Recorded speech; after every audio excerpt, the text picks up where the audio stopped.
Bismillahirrahmanirrahim. Alhamdulillahi rabbil alamin. Wassalatu wassalamu ala asrafil anbiya'i wal mursalin wa ala alihi wa sahbihi ajma'in. Amma ba'du fa inna asdaqal hadits kitabullah wa khairal hadi hadi Muhammadin sallallahu alaihi wasallam wa syarral umuri muhdatsatuha ala inna muhdatsatin bid'ah fa inna kullu bid'atin dhalalah. Baik, teman-teman kauja yang dimuliakan oleh Allah, alhamdulillah kembali kita dipertemukan melalui media YouTube ini dalam rangka melanjutkan pelajaran kita dari kitab Majelis Syahrul Ramadan dari Syekh Utsaimin, dan insyaallah ta'ala kita sudah berada di penghujung 3 bab terakhir ya, yaitu bab ke-28 yang diberi judul oleh Syekh dengan zakat fitrah. Pembahasan ini amatlah penting karena begitu banyaknya bid'ah dan khurafat yang beredar di tengah masyarakat mengenai tata cara mengeluarkan zakat fitrah di bulan Ramadan. Begitu banyak kesalahan-kesalahan yang terjadi di tengah masyarakat. Oleh karenanya penting bagi kita untuk mengembalikan urusan tersebut kepada Allah dan Rasul-Nya. Sebagaimana wasiat Allah di dalam Al-Quran, apabila engkau berselisih pendapat mengenai sesuatu, maka kembalikan, farudduhu ilallahi wa rasul, kembalikan kepada Allah dan Rasulnya. Nah, dalam pembahasan kali ini, bab yang ke-28 ini, Syekh Utsaimin menerangkan, sebagaimana biasa beliau memuji Allah dalam setiap awal pembahasannya, kemudian bersalawat atas Nabi dan keluarga beliau serta para sahabatnya. Karena itu, beliau mengawali dengan kalimat, saudara-saudaraku sekalian, sesungguhnya Allah mensyariatkan pada penghujung bulan Ramadan untuk menunaikan zakat fitrah sebelum pelaksanaan salat Id, sebagai penutup bulan ini. Dalam majelis ini, kita akan membicarakan tentang hukum, hikmah, jenis, ukuran, waktu, tempat, dan cara menunaikan zakat fitrah. Karena itu, kajian kali ini, bab ini, sangatlah penting untuk menjadi perhatian bagi kita semua, terutama yang menginginkan kesempurnaan amal berdasarkan petunjuk Allah dan tuntunan baginda Nabi Sallallahu Alaihi Wasallam. Syekh Utsaimin berkata tentang hukumnya, zakat fitrah merupakan salah satu kewajiban yang telah ditetapkan oleh Rasulullah Sallallahu Alaihi Wasallam kepada kaum muslimin. Ya, hukumnya wajib. Perlu diingat bahwa hukum perkara-perkara yang diwajibkan atau diperintahkan oleh Rasulullah adalah sama dengan yang diperintahkan atau diwajibkan oleh Allah Ta'ala. Nah, kita tahu bahwa pembahasan mengenai zakat fitrah ini tidak ada di dalam Al-Quran secara eksplisit ya, tidak ada. Tetapi Allah Subhanahu wa Ta'ala telah menurunkan petunjuk di dalam surah An-Nisa ayat 80.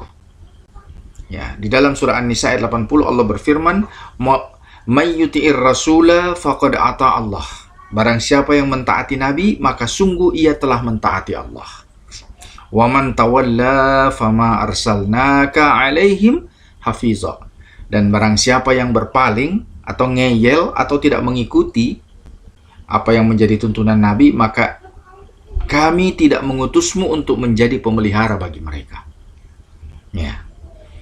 Baik, teman-teman sekalian, ini salah satu dalil yang menunjukkan bahwa apa yang diwajibkan oleh Nabi Sallallahu Alaihi Wasallam, maka itulah kewajiban yang Allah tetapkan. Dan apa yang diharamkan oleh Nabi Sallallahu Alaihi Wasallam, maka dia pun termasuk apa yang Allah Subhanahu Wa Taala haramkan. Itu dalil pertama. Dalil yang kedua, Allah berfirman dalam surah An-Nisa ayat 115, Wa may yushakkikir rasul min ba'di ma tabayyana lahul huda wa yattabi' ghaira sabilil mu'minin nuwallihi ma tawalla wa nuslihi jahannam wa sa'at masira. Dan barang siapa yang menentang Nabi, Rasul, sesudah jelas kebenaran baginya, dan mengikuti jalan yang bukan jalan orang-orang mukmin, kami biarkan ia leluasa terhadap kesesatan yang telah dikuasainya itu, dan kami masukkan ia ke dalam Jahannam, dan Jahannam itu seburuk-buruk tempat kembali. Teman-teman kauja yang tersayang, di dalam ayat ini terdapat kalimat wa yattabi ghaira sabilil mu'minin, dan mengikuti jalan yang bukan jalannya orang-orang mukmin. Sebagian orang menganggap bahwa kata-kata mukmin di sini ditujukan kepada umat Islam di akhir zaman ini, kepada kita. Padahal ini adalah sebuah kekeliruan. Mengapa? Karena di zaman ini orang yang mengaku mukmin ini banyak sekali dari berbagai golongan. Baik termasuk golongan orang-orang yang tersesat maupun termasuk golongan orang-orang yang mendapat petunjuk. Oleh karena itu, ini adalah kekeliruan, kata para ulama. Yang dimaksudkan dengan wayat tabi ghairal mu'minin pada ayat ini, dan mengikuti jalan orang-orang, mengikuti jalan yang bukan jalannya orang-orang mukmin, adalah para sahabat Nabi. Ya, kenapa demikian? Karena mukmin yang ditunjuk di dalam ayat ini adalah mukmin yang hadir ketika ayat ini turun. Ya. Ketika ayat ini turun, siapa orang-orang mukmin yang dimaksud Allah? Tidak ada orang lain, melainkan mereka para sahabat. Minal muhajirin wal ansar. Dari golongan muhajir dan ansar. Maka kata Allah, barang siapa yang menentang Nabi sesudah jelas kebenaran baginya, wa yattabi ghaira sabilil mu'minin, dan mengikuti jalan yang bukan jalannya para sahabat. Hati-hati teman-teman ya. Hati-hati. Mengikuti jalan yang bukan jalan yang ditempuh oleh para sahabat, maka nuwallihi ma tawalla. Kami biarkan mereka dalam kesesatannya. Ya. Maka silakan.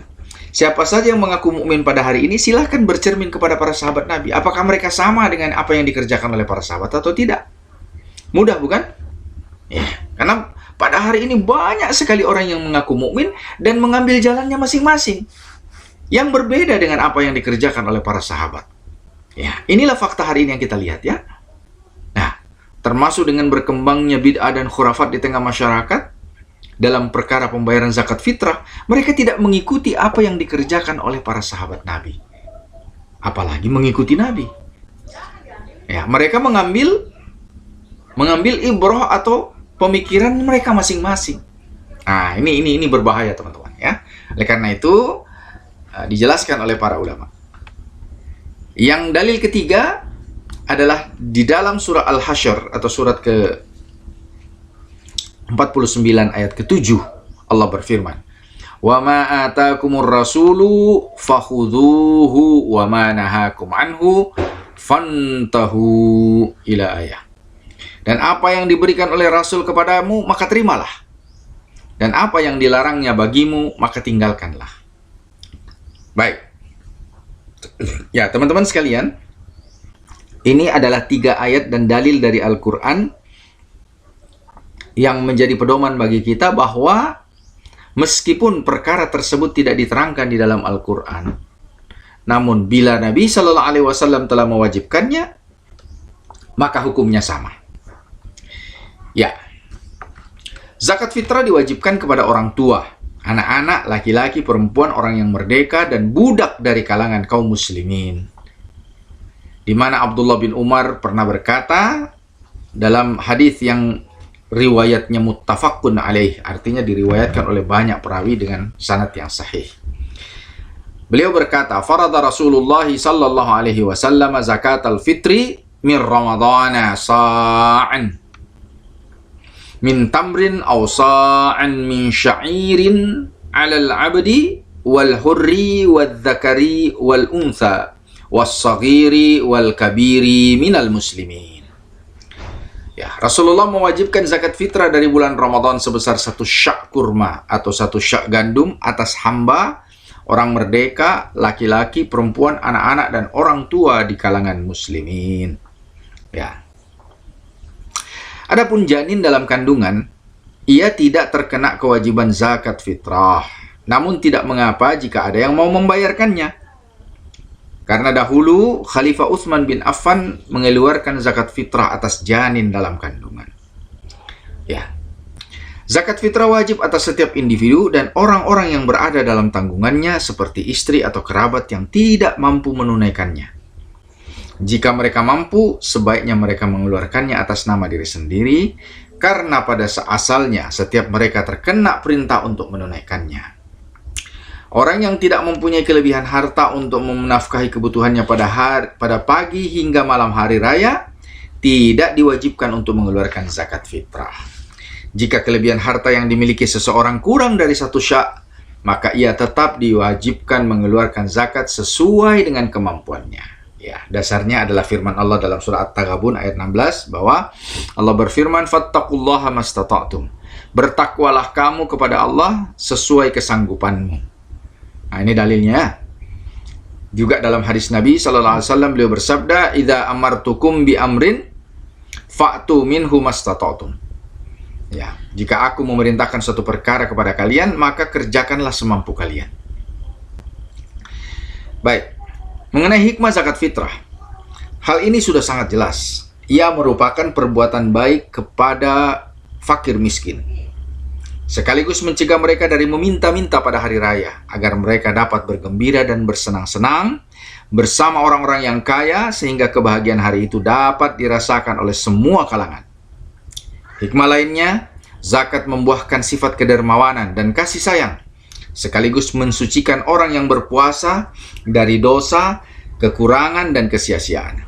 Zakat juga merupakan ungkapan rasa syukur kita terhadap nikmat Allah, berupa kesempurnaan pelaksanaan ibadah puasa pada bulan Ramadan, menghidupkannya dengan mendirikan salat, dan kemudahan untuk melakukan amal-amal saleh lainnya. Telah diriwayatkan dari Ibnu Abbas radhiyallahu taala anhuma di dalam kitab Imam Abu Daud dan Ibnu Majah, di mana beliau berkata, Rasulullah sallallahu alaihi wasallam mewajibkan zakat fitrah untuk mensucikan orang yang berpuasa dari perkara yang sia-sia dan perkara kotor dan perkataan kotor, sekaligus untuk memberi makan orang-orang miskin. Barang siapa yang menunaikannya sebelum sholat Id, maka ia merupakan zakat. Sedangkan barang siapa yang menunaikannya setelah sholat Id, maka ia termasuk sedekah. Bukan lagi zakat fitrah. Baik. Harta yang dijadikan zakat fitrah berupa makanan manusia, yaitu kurma, gandum, beras, kismis, keju, dan sebagainya. Disebutkan dalam kitab Sahihain, Bukhari dan Muslim, dari sahabat Abdullah bin Umar radhiyallahu taala anhuma, dia berkata, farada Rasulullah sallallahu alaihi wasallam zakatal fitri min Ramadhana sa'am min tamri aw sa'am min sya'ir. Ya, ini hadis yang tadi ya. Rasulullah mewajibkan zakat fitrah dari bulan Ramadan dengan 1 syak kurma atau 1 syak gandum. Pada waktu itu gandum merupakan makanan pokok mereka, sebagaimana yang telah diriwayatkan dari Abu Sa'id Al-Khudri, di mana ia berkata bahwa pada saat itu yang menjadi makanan kami adalah gandum, kismis, keju, dan kurma. Maka mereka pun mengeluarkan zakat fitrah dalam bentuk gandum. Hadis riwayat Imam Bukhari. Pemberian makanan kepada binatang ternak tidak menggantikan posisi zakat fitrah, sebab Nabi memerintahkan untuk memberi makan kepada orang miskin, bukan kepada binatang ternak ya. Jadi ya binatang ternak ya tetap diberi makan, tapi itu bukan termasuk zakat fitrah. Pakaian, tempat tidur, bejana, perabot rumah tangga, serta benda-benda lainnya selain makanan tidak bisa digunakan untuk membayar zakat fitrah. Sebab Nabi Sallallahu Alaihi Wasallam mewajibkan pembayaran zakat fitrah itu dengan makanan. Ketentuan Nabi Sallallahu Alaihi Wasallam tidak boleh dilanggar. Demikian pula tidak dibolehkan menggantikan makanan dengan uang yang seharga makanan, karena ini menyelisihi perintah Nabi. Ya, Rasulullah bersabda, "Man amila amala laisa alaihi amruna fahuwa raddun." Barang siapa yang mengerjakan suatu amal yang bukan termasuk dari ajaran kami, maka ia tertolak. Begitu juga dalam riwayat lain, "Man ahdatsa fi amrina hadza ma laisa minhu fahuwa raddun." Barang siapa yang mengada-adakan di dalam urusan agama ini apa yang bukan datangnya dari kami, maka ia tertolak. Hadis riwayat Muslim dan Bukhari. Alasan lainnya, pembayaran zakat fitrah dengan uang yang senilai dengan makanan ini menyelisihi amalan para sahabat ridwanullahi alaihim, yakni mereka menunaikannya dengan satu syak makanan. Bahkan Rasulullah bersabda, "Alaikum bisunnati wa sunnatil khulafa'ir rasyidin al-mahdiyyin min ba'di." Kata Nabi, wajib bagi kalian untuk berpegang teguh kepada sunnahku dan sunnah khulafa'ur rasyidin yang mendapatkan petunjuk setelahku. Baik, teman-teman, ini mengingatkan kita kembali kepada ayat sebelumnya, bukan? Yang di dalam surah An-Nisa ayat 115 tadi. Kata Allah, wa yattabi ghaira sabilil mu'minin, dan mereka mengikuti jalan yang bukan jalannya para sahabat. Ya, hadis ini yang barusan tadi Kak Uja bacakan menerangkan bahwa Rasulullah berwasiat kepada kita, kalau kamu berada di dalam keadaan di mana banyak fitnah dan berbagai macam pendapat, kata Rasulullah, fa'alaikum bisunnati, maka cara solusinya kalian kembali kepada sunnahku, kata Nabi, wa sunnatil khulafa'ur rasyidin al-mahdiyyin min ba'di. Ya. Dan sunnah para sahabatku di antara khulafa'ur rasyidin. Maka mari kita tengok. Ya. Di antara khulafa'ur rasyidin yang 4, apakah ada di antara mereka yang memberikan keputusan atau fatwa bahwa zakat fitrah itu boleh dibayarkan dalam bentuk dinar wa dirham atau dirham? Tidak. Ya. Padahal di zaman mereka dinar, mereka menggunakan mata uang yang sama seperti kita pada hari ini, hanya namanya yang berbeda. Kalau kita namakan dengan rupiah, di zaman para sahabat namanya dinar atau dirham. Ya. Mari kita lihat teman-teman sekalian, ya. Maka apa yang tidak mereka kerjakan di zaman itu, padahal mereka kalau mau, mereka juga bisa mengeluarkan dalam bentuk uang. Dalam bentuk dinar atau dirham. Tapi tidak ada satupun di antara khulafa'ur rasyidin yang melakukan hal tersebut. Ya. Hari ini pemerintah mengeluarkan keputusan seperti itu. Ya. Ya, maka inilah yang menjadi perkara atau rukhsah keringanan di tengah-tengah masyarakat, ya, tentang bolehnya berzakat fitrah dengan menggunakan uang, ya. Baik, dalil yang kita pakai tentu saja surah An-Nisa ayat 59 tentang mentaati Allah Rasul dan ulil amri. Tetapi manakala seseorang yang berakal diberikan pilihan antara yang baik dengan yang paling baik, maka hanya orang-orang yang bodoh yang memilih baik, padahal di hadapannya ada yang terbaik. Seperti kita disuruh memilih antara batu dengan intan berlian di depan mata kita. Ada sepiring batu dan ada sepiring intan berlian. Maka hanya orang-orang bodoh yang memilih batu. Ya, piring yang berisi batu. Orang yang berilmu, orang yang berakal, orang yang cerdas, tentu saja mereka akan memilih sepiring berlian atau sepiring intan. Ya, karena itu jauh lebih besar nilainya, bukan? Ya, adapun batu ya bisa dipakai tapi tidak ada nilainya. Oleh karena itu, Kak Uja menganjurkan kepada sahabat-sahabat Kak Uja untuk ayo menghidupkan sunnah ini. Ya, jangan mengeluarkan zakat fitrah dalam bentuk rupiah. Ya, kecuali ada beberapa hal pengecualian yang tentu saja bisa saja terjadi, ya, kalau memang hal-hal pengecualian ini muncul, ya. Oleh karena itu mari kita terus mengikuti pelajaran ini dari Syekh Utsaimin. Selanjutnya kata beliau, zakat fitrah merupakan ibadah yang diwajibkan atas suatu jenis tertentu. Oleh sebab itu, posisi jenis harta yang dijadikan sebagai alat pembayaran zakat ini tidak bisa digantikan, sebagaimana waktu pelaksanaannya juga tidak dapat tergantikan. Alasan berikutnya, Nabi menentukan pembayaran zakat fitrah dengan berbagai jenis makanan yang berbeda. Maka kemungkinan harganya juga beda-beda. Seandainya harga yang menjadi patokan, tentulah pembayarannya akan dilakukan dengan harga satu syak jenis makanan atau apa-apa yang harganya setara dengannya. Tapi tidak. Nabi tidak menetapkan dalam bentuk harga. Ya. Selanjutnya, di samping itu, kata Syekh, pembayaran zakat fitrah dengan harga akan menyebabkan terjadinya perubahan kondisi. Dari syiar yang tampak menjadi sedekah yang tersembunyi. Ya. Hal ini berbeda dengan pembayaran satu syak makanan yang tampak dan dikenal kaum muslimin, baik oleh anak-anak maupun orang tua. Penimbangan dan pembagiannya disaksikan oleh masyarakat sehingga mereka saling mengetahui. Adapun pembayaran dengan dirham, seseorang mengeluarkannya secara tersembunyi dan hanya diketahui oleh penerima. Baik, berikutnya Syekh berkata, takaran zakat fitrah adalah satu syak nabawi. Beratnya mencapai 480 mithqal. Ya, ini jenis satuan timbangan di masa itu ya. Atau 480 mithqal ini sama dengan 2 kilo gandum, 2 kilo 4 ons gandum yang berkualitas baik. Berat satu mithqal setara dengan 4,25 gram. Ya, setara dengan 4,25 gram. Sehingga 480 mithqal sama dengan 2 kilo 40 ons. 2 kilo 40 gram. Jika seseorang ingin mengetahui seberapa besar ukuran syak nabawi, hendaklah ia meletakkan 2 kilo 40 gram gandum yang berkualitas baik untuk memenuhi suatu wadah tertentu. Kemudian wadah tersebut dijadikan sarana untuk melakukan takaran.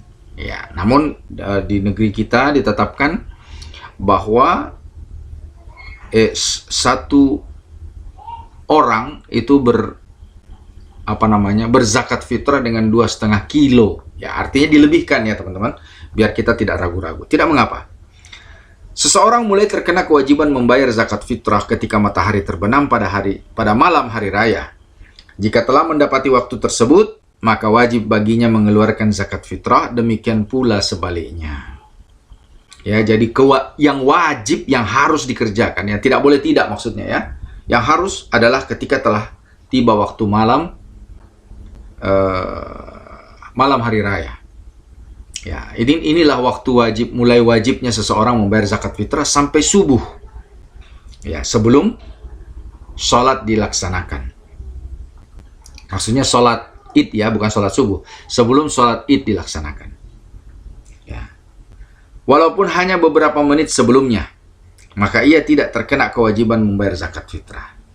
Namun jika ia meninggal setelah terbenamnya matahari, walaupun hanya dalam hitungan menit, maka wajib baginya mengeluarkan zakat fitrah. Maksudnya si mayit itu harus dibayarkan zakat fitrah. Contoh lain, sekiranya ada bayi yang terlahir sesudah terbenamnya matahari, meskipun hanya dalam hitungan menit, maka tidak wajib dikeluarkan zakat fitrahnya, tetapi tetap disunnahkan. Sebagaimana penjelasan yang telah lalu. Artinya kalau bayi itu lahirnya sebelum maghrib, ya maka belum wajib dibayarkan zakat fitrahnya. Kalau sesudah maghrib, maka sudah wajib. Penentuan waktu wajib zakat fitrah ketika terbenamnya matahari pada malam hari raya adalah karena ia merupakan saat berbuka dari puasa Ramadan. Maka zakat tersebut disandarkan kepada waktu berbuka. Oleh karena itulah ia disebut zakatul fitr, yaitu berbuka dari Ramadan. Maka dari itu pula hukumnya disandarkan kepada waktu tersebut. Waktu pembayaran zakat fitrah terdiri atas dua bagian, yang disebut dengan waktu utama dan waktu yang dibolehkan. Ya, waktu utamanya adalah ketika subuh pada hari raya sebelum dilaksanakannya sholat id. Dasarnya adalah hadis yang tercantum dalam Sahih Bukhari dari Abu Sa'id Al-Khudri yang berkata, ya, dahulu pada zaman Nabi kami mengeluarkan satu syak makanan ketika hari berbuka. Ya, namun ada sedikit catatan bagi kita semua bahwa pada daerah-daerah atau tempat-tempat yang memiliki jumlah masyarakat ya yang banyak atau amil zakat yang sedikit, ya maka biasanya amil zakat atau pengurus masjid yang ditunjuk itu mulai membuka pendaftaran atau penyerahan zakat fitrah ya 3 atau 4 hari sebelumnya. Ya, 3 atau 4 hari sebelumnya. Hal ini ya berdasarkan ketetapan pemerintah dibolehkan. Tetapi yang paling afdol atau yang paling utama adalah pada malam hari raya. Baik.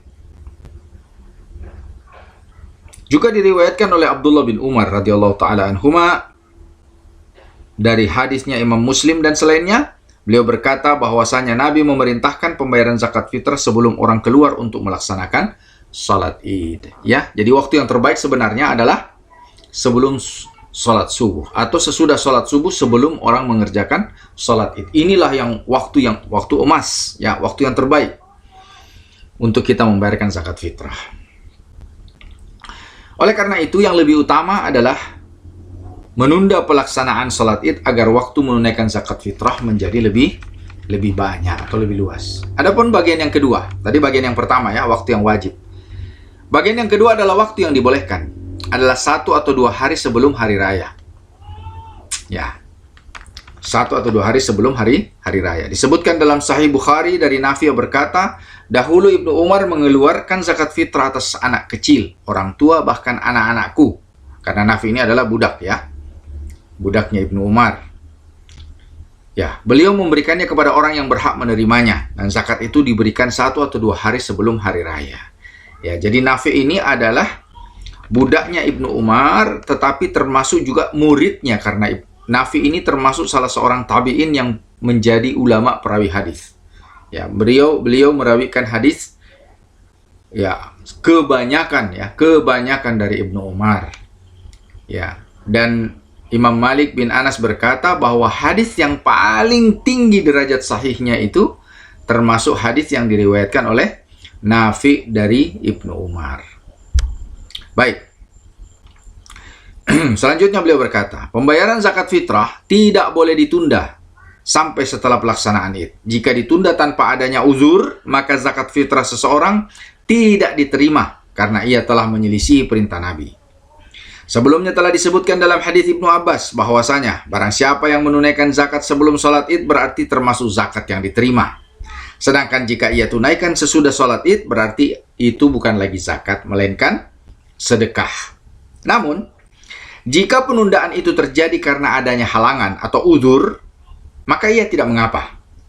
Ya, kata Syekh. Misalnya, ia berhari raya di suatu tempat yang tidak memungkinkan untuk membayar zakat fitrah.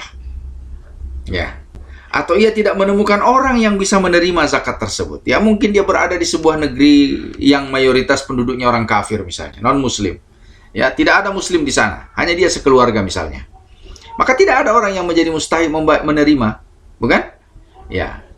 Karena ingat, berbeda dengan infak dan sedekah yang tidak membedakan antara dia muslim atau tidak, fakir yang muslim atau tidak. Zakat fitrah ini harus kepada muslim, teman-teman. Ya, harus. Jadi tidak bisa kita katakan, oh di sini kan yang penting fakir dan miskin. Ya, ini kebetulan tetangga saya ini orang Yahudi atau tetangga saya ini orang Nasrani, dia fakir. Saya serahkan kepada dia. Tidak boleh. Ya, karena zakat fitrah ini hanya dan khusus kepada muslim. Menyerahkan kepada selain muslim, maka dia tidak termasuk orang yang berzakat fitrah. Dia orang yang bersedekah. Ya, ingat. Kalau kita salah menyerahkan, kita berikan kepada orang yang tidak berhak, ya, bukan seorang yang muslim, maka zakat fitrah kita dianggap atau dipandang oleh agama, syariat, oleh Allah, bukan sebagai zakat fitrah, tetapi sebagai sedekah. Nah, ya. Yang pertama itu. Yang kedua, kabar tentang hari raya tidak diketahui kecuali secara mendadak. Iya kan? Jadi misalnya ya dia berada di dalam suatu tempat, suatu lokasi seperti itu yang bukan negara yang dikuasai oleh kaum muslimin. Ya, negara yang tidak dikuasai oleh kaum muslimin. Ya, dia berpuasa, dia merasa masih Ramadan.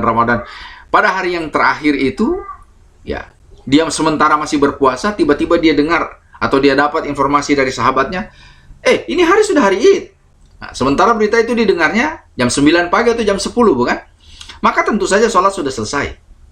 Ya, ini termasuk di dalam perkara uzur. Ya, ini termasuk halangan yang bukan sesuatu yang disengaja. Sudah 1 Syawal. Iya, sudah 1 Syawal. Maka pada saat itu dia boleh mengeluarkan zakat fitrah walaupun sudah melewati sholat Id. Ya, itu zakat tersebut diterima. Ya. dia ketahui secara mendadak sehingga ia tidak dapat mengeluarkannya kecuali setelah pelaksanaan sholat. Ya, atau ia mengamanatkan pembayarannya kepada pihak tertentu, tetapi pihak yang diberi amanat tersebut lupa. Ya, jadi misalnya dia titipkan, "Kak, tolong ini zakat saya satu keluarga." Nah, orang yang dititipkan itu lupa. Dia terima, dia lupa mengeluarkan zakatnya pada hari raya. Nanti setelah hari raya dia, "Oh, Masya Allah, astagfirullah, ini zakat keluarga adik saya lupa bayar." Ya, maka boleh dibayarkannya karena alasan lupa tadi setelah sholat atau hari raya. Ya. Pada kondisi-kondisi yang seperti ini, kata Syekh, tidak mengapa jika zakat fitrah dibayarkan setelah pelaksanaan sholat Id karena pelakunya memang memiliki uzur. Nah, seharusnya zakat fitrah sudah sampai ke tangan orang yang berhak menerima atau wakilnya sebelum pelaksanaan sholat Id. Ini merupakan kewajiban. Jika zakat fitrah diniatkan untuk pihak tertentu, namun ia tidak menjumpainya, juga tidak menjumpai wakilnya, padahal waktunya telah tiba, maka zakat itu harus dialihkan kepada orang lain yang juga berhak menerimanya. Jadi tidak bisa kita ngotot itu. Udah deh, nanti aja habis sholat Id saya cari orangnya. Oh enggak. Kalau waktunya sudah mendekati, orang yang kita harap kita mau berikan tidak ketemu, ya sudah kasih sama orang lain. Kasih sama orang lain yang berhak. Ya. Agar zakat tersebut tidak ditunaikan di luar waktunya. Baik. Berikutnya saya berkata tentang tempat pembayarannya. Zakat fitrah diberikan kepada orang-orang fakir yang ada di tempat sewaktu seseorang terkena kewajiban zakat tersebut. Tidak dibedakan apakah ia memang tinggal di tempat tersebut ataupun sebenarnya ia sedang bermukim di tempat lain dari negeri kaum-kaum muslimin. Terlebih lagi jika ia tengah berada di tempat yang memiliki keutamaan seperti Makkah dan Madinah, atau tempat-tempat yang kaum fakirnya lebih membutuhkan. Ya. Apabila dia berada dalam suatu negeri yang tidak memiliki orang yang berhak menerima zakat fitrah atau tidak mengetahui pihak yang berhak menerimanya, maka ia boleh mewakilkan kepada orang lain untuk membayarkan zakat fitrah di tempat yang di dalamnya terdapat pihak yang berhak menerima zakat ini. Nah, kalangan yang berhak menerima zakat fitrah adalah orang-orang fakir dan orang-orang yang tidak mampu melunasinya di antara kaum muslimin. Mereka mendapatkan bagian dari zakat ini sesuai dengan kebutuhan mereka. Dalam hal ini zakat fitrah seseorang boleh dibagikan kepada beberapa orang fakir. Demikian juga kebalikannya. Zakat fitrah yang dibayarkan oleh sekelompok orang, ya, boleh juga dibagikan kepada satu orang miskin. Ya. Sebab Rasulullah menentukan zakat fitrah tidak menentukan jumlah orang. Ya, jadi berapapun, ya. Dalam beberapa kasus bisa saja seseorang alim misalnya,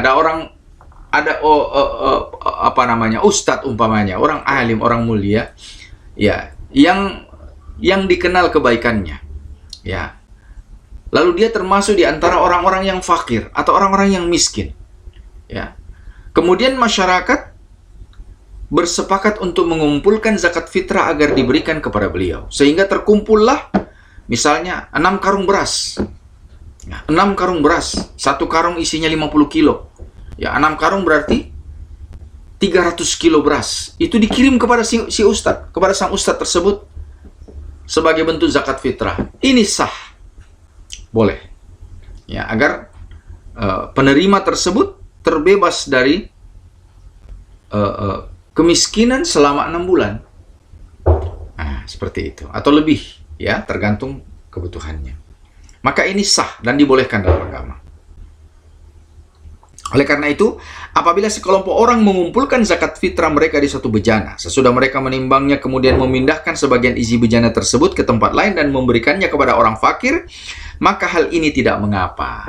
Dan bagi si fakir yang menerima zakat tersebut, apabila waktunya masih tersedia, lalu zakat tersebut bisa kembali dijadikan lagi oleh si fakir tadi menjadi zakat fitrah lagi, yang diserahkan kepada amil atau langsung diserahkan kepada fakir yang lain.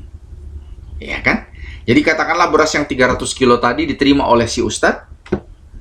Kemudian ustadz ini mengeluarkan lagi zakat fitrah untuk diri dan keluarganya dan menyerahkannya kepada fakir miskin yang lain. Tapi yang dia terima masih lebih banyak. Ya kan? Anggaplah dari 300 kilo beras dia keluarkan zakat fitrah untuk diri dan keluarganya, anggaplah misalnya dia keluarkan 50 kilo. Ya. Atau katakanlah dihitung-hitung total seluruhnya, oh ternyata untuk zakat fitrah dirinya dan keluarganya itu cuma 30 kilo. Maka diserahkan 30 kilo, sisanya boleh dipakainya. Nah, teman-teman yang dirahmati oleh Allah, ini yang perlu menjadi catatan bagi kita. Ya, yang perlu menjadi catatan bagi kita, bahwa mengeluarkan zakat fitrah dan tata caranya adalah menyerahkan. Apabila diserahkan kepada amil, maka yang dikerjakan oleh Nabi dan para sahabatnya, yakni menyerahkan zakat fitrah itu kepada amil dalam bentuk jenis makanan. Ya, dalam hal ini kita di Indonesia kebanyakan adalah beras atau sagu. Ya, maka kita serahkan. Tata caranya bagaimana? Cukup diserahkan. Bahwa saya serahkan zakat fitrah atas nama saya dan keluarga saya, disebutkan namanya, kepada amil zakat. Ya. Kalau langsung kepada fakir, sama caranya persis seperti kepada amil. Ya. Kemudian si amil menerima. Ya. Si amil menerima zakat tadi dan mendoakan. Nah, dia mendoakan orang yang berzakat ini. Ya. Bagaimana doanya? Sebagaimana yang diajarkan oleh Nabi, doa tersebut adalah dia mendoakan, Allahumma sholli ala ali fulan. Nah, fulan ini nama orang yang berzakat. Ya kan?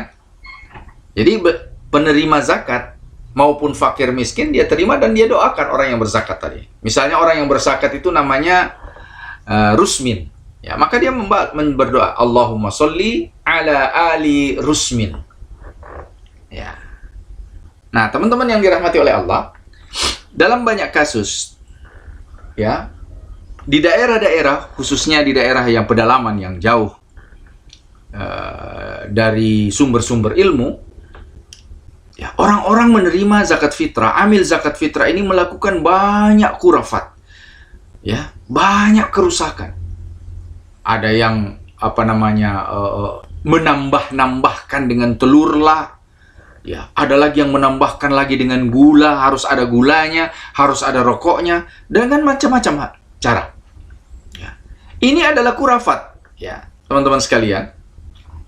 Ini adalah khurafat dan kerusakan, karena ini tidak dikerjakan oleh Nabi dan para sahabatnya. Ya. Sebagaimana ayat yang kita bacakan di awal tadi, kata Allah, wa yattabi ghaira sabilil mu'minin, dan mereka mengikuti jalan yang bukan jalannya para sahabat. Nabi Muhammad dan para sahabatnya tidak pernah mengeluarkan zakat fitrah pakai telur. Tidak pernah menerima zakat fitrah pakai telur, menerima zakat fitrah pakai gula, kopi, rokok, tidak ada itu. Ya, maka hati-hati teman-teman. Ya. Karena barang siapa yang melakukan hal ini sebagaimana ayat tadi, coba diintip ya. Coba dilihat surat 4 ayat 115 itu. Apa penutup ayat itu? Surat 4 ayat 115. Apa kata Allah? Ya. Kata Allah, orang-orang yang tidak mengikuti petunjuknya Nabi dan mengikuti jalan yang bukan jalannya para sahabat, nuwallihi ma tawalla, kata Allah, kami biarkan mereka dalam kesesatan. Ya. Ya, ini sesat, teman-teman. Ini sesat. Nuwallihi ma tawalla. Ya. Wa nuslihi jahannam wa sa'at masir. Dan akan dibenamkan di dalam jahannam, teman-teman. Ya. Karena itu orang-orang tua adat yang masih melakukan hal ini dalam penerimaan zakat fitrah perlu dijelaskan. Tapi susah Ustadz kalau orang-orang tua begitu. Nah, kalau susah, jangan lakukan kepada mereka. Ya, jangan lakukan kepada mereka. Jangan datang kepada mereka sebagai amil. Lebih baik langsung kepada fakir miskinnya. Daripada kita mengerjakan perbuatan tersebut, kita serahkan zakat fitrah kepada mereka, lalu mereka lakukan berbagai tahayul dan kurafat yang tidak ada tuntunannya dalam agama. Mereka membaca doa-doa yang tidak jelas. Doa ini apa? Ya. Karena itu, Ya, Kak Uja ingatkan dan wasiatkan kepada teman-teman sekalian. Jauhi hal tersebut. Ya, setidak-tidaknya di waktu-waktu yang lalu, tahun-tahun sebelumnya ketika kita belum memahami ilmu ini, kita masih mengerjakannya, tidak mengapa. Cukuplah itu sebagai kesalahan yang kita bertaubat kepada Allah. Ya, kita bertaubat kepada Allah. Ya, tetapi jangan terus-menerus dikerjakan, teman-teman.